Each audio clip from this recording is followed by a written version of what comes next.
What does it mean to live a good life? Not just a comfortable one or a successful one, but a truly good life. That question is at the heart of Nicomachean Ethics by Aristotle, one of the most profound and practical works ever written about happiness and virtue.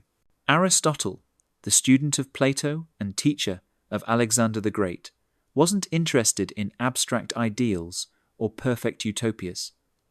He wanted to understand life as it is lived in action, in choice, in character.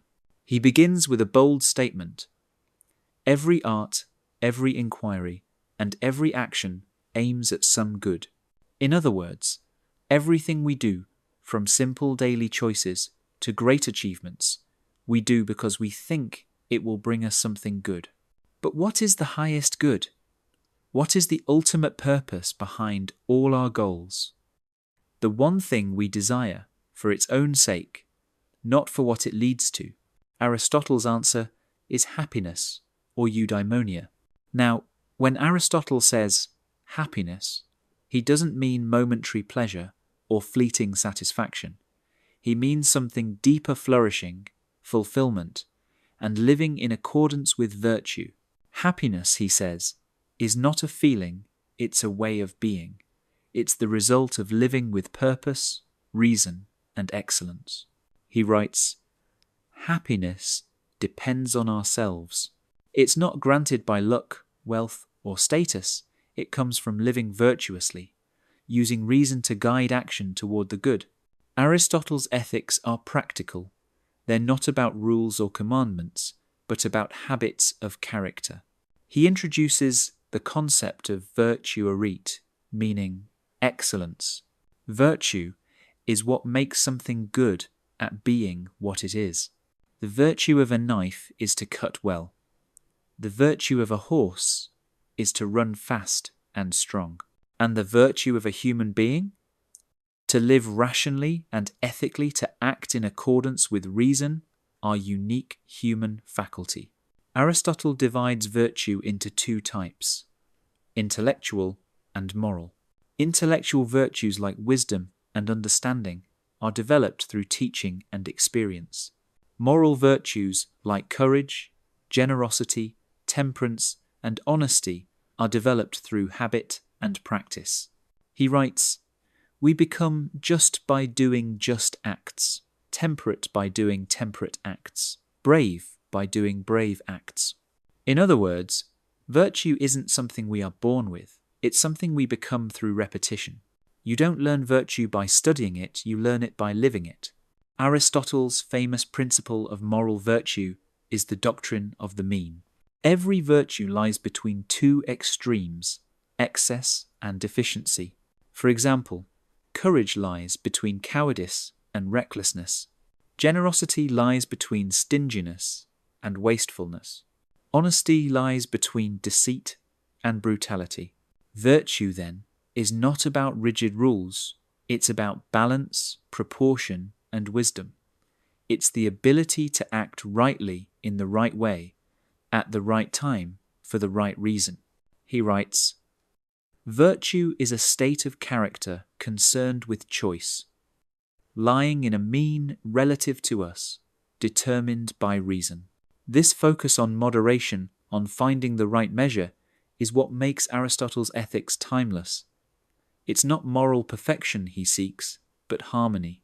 He also emphasizes that virtue requires both thought and emotion. Reason alone is not enough. The heart must be trained to desire what is good. The virtuous person doesn't just know what is right, they love what is right. Aristotle believed that moral education begins with shaping our habits and emotions, training desire to align with reason. Over time, virtue becomes natural, effortless, a kind of moral grace. But Aristotle also asks, if happiness is the goal of life, why do so many people pursue things that don't lead to it? He identifies three common kinds of life.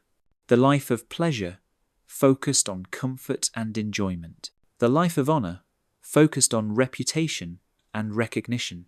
And the life of contemplation, focused on wisdom and truth. He argues that while pleasure and honor can bring satisfaction, they are incomplete. They depend on external things, circumstances, others' opinions, luck. True happiness, he says, comes from the life of virtue, a life guided by reason, self-discipline, and purpose. Aristotle also reminds us that happiness is not a state, but an activity. It's something we do, not something we have. He writes, "Happiness is an activity of the soul in accordance with virtue." To live well, then, is to live actively making choices, cultivating excellence, and constantly aiming toward the good. He adds that external goods like health, friends, and wealth do matter. A virtuous life requires basic stability, but they are means, not ends. Without virtue, even great wealth brings no peace. One of Aristotle's most powerful insights is about friendship, philia. He dedicates 2 whole books of Nicomachean Ethics to it, calling friendship one of the greatest virtues. He identifies 3 kinds of friendship: friendships of utility, based on mutual benefit; friendships of pleasure, based on shared enjoyment; and perfect friendship, based on mutual goodness and virtue. Perfect friendship, he says, is rare and precious. It's when 2 people wish good for each other for the sake of goodness itself, not advantage or pleasure. Such friendships are built on trust, equality, and shared virtue. He writes, "Without friends, no one would choose to live, even if he had all other goods." For Aristotle, friendship is not just social, it's moral. Friends inspire and sustain virtue. They are mirrors for the soul. Aristotle also examines justice, calling it the complete virtue. Justice, he says, is not just about obeying laws, it's about giving each person their due and acting for the common good. He distinguishes between distributive justice fairness, in how goods are shared, and rectificatory justice fairness, in correcting wrongs. To live justly, we must act with equality, balance, and awareness of others' needs. In Aristotle's view, a just society depends on just individuals. As the book progresses, Aristotle moves from the moral life to the intellectual life. He argues that the highest form of happiness comes from contemplation, the pursuit of wisdom, truth, and understanding. This contemplative life, he says, is divine. It aligns the human mind with the eternal order of the universe. When we think deeply, when we seek truth for its own sake, we touch something immortal within us. He writes, "The activity of contemplation is the highest, since not only is reason the best thing in us, but the objects of reason are the highest things that can be known." But this doesn't mean we should withdraw from the world.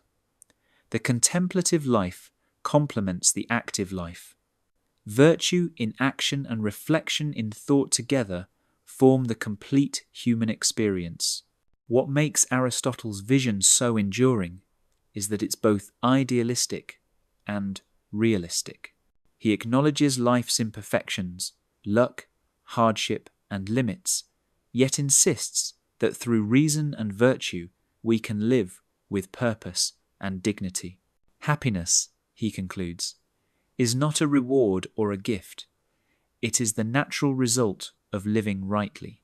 As it is in the Olympic Games, he writes, it is not the most beautiful or the strongest who are crowned, but those who compete for it is they who win. The big takeaway from Nicomachean Ethics is this: happiness is a practice. It's achieved not through luck or pleasure, but through cultivating virtue, courage, temperance, generosity, wisdom, and justice. Aristotle teaches that a good life is not a perfect life, but a balanced one. It's about striving toward excellence, aligning thought and action, and becoming the best version of ourselves day by day.